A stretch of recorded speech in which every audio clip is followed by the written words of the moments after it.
રાજકોટ શહેરમાં આજે તંત્ર દ્વારા ઇતિહાસનું સૌથી મોટું મેગા ડિમોલેશન શરૂ કરવામાં આવ્યું છે।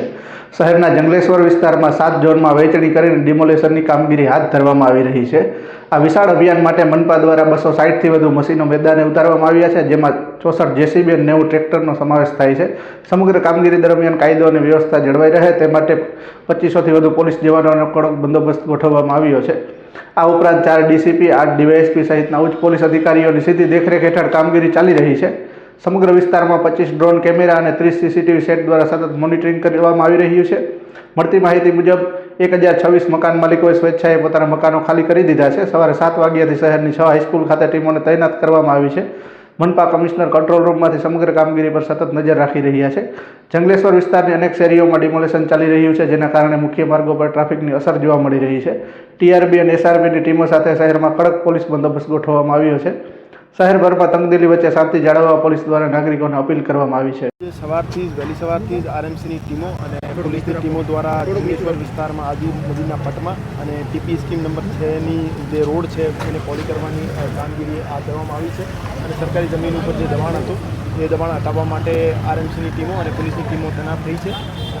કુલ 7 બ્લોક છે, જેમાં અલગ અલગ આરએમસીની ટીમો, પીજીવીસીએલની ટીમો અને પોલીસની ટીમો અત્યારે ડિમોલિશનની પ્રક્રિયા કરી રહી છે।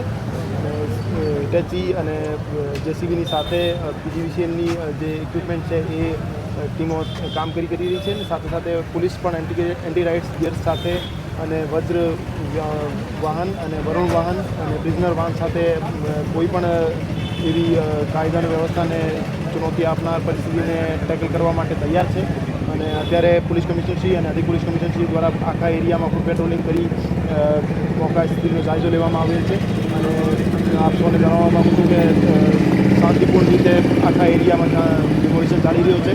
કોઈપણ પ્રકારનો કોઈપણ જગ્યાએ ઘર્ષણ થયેલ નથી। છેલ્લા ઘણા દિવસોથી તમામ જે એરિયામાં દબાણ કરતા છે એમને નોટિસ આપવાની અને એમને સમજાવવાની કામગીરી ચાલુ હતી। એ કામગીરીના કારણે જ મોટા ભાગના જે દબાણ છે એ સેલ્ફ ડિમોલિશન કરીને હટાવી લેવામાં આવેલ છે અને જે બાકી રહેતા જે દબાણ છે એ અત્યારે હટાવવાની શાંતિપૂર્ણ રીતે કામગીરી ચાલી રહી છે। હજુ સુધી તો 7 બ્લોક જે છે એમાં શરૂઆતી તબક્કામાં જ ડિમોલિશનની પ્રક્રિયા ચાલુ છે।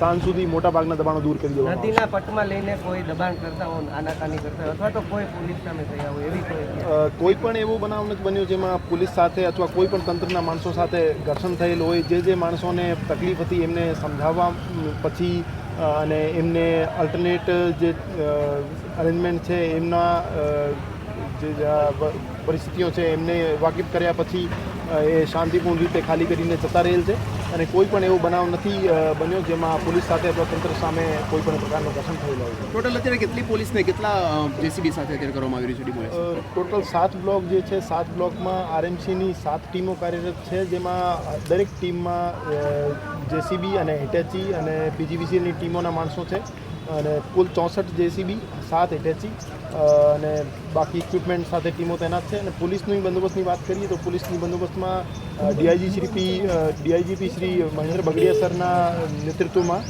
અને સીપી સર બ્રિજેશકુમાર ઝા સરના માર્ગદર્શનમાં કુલ 4 ડીસીપી, 11 એસીપી, 37 પીઆઈ, 150 કરતાં વધારે પીએસઆઈ અને 2500 કરતાં વધારે પોલીસકર્મીઓનો બંદોબસ્ત અહીંયા ગોઠવવામાં આવ્યો છે અને કોઈપણ પ્રકારનો અનિચ્છનીય બનાવ બનેલ નથી અને શાંતિપૂર્ણ રીતે અત્યારે ડિમોલિશનની પ્રક્રિયા ચાલુ છે।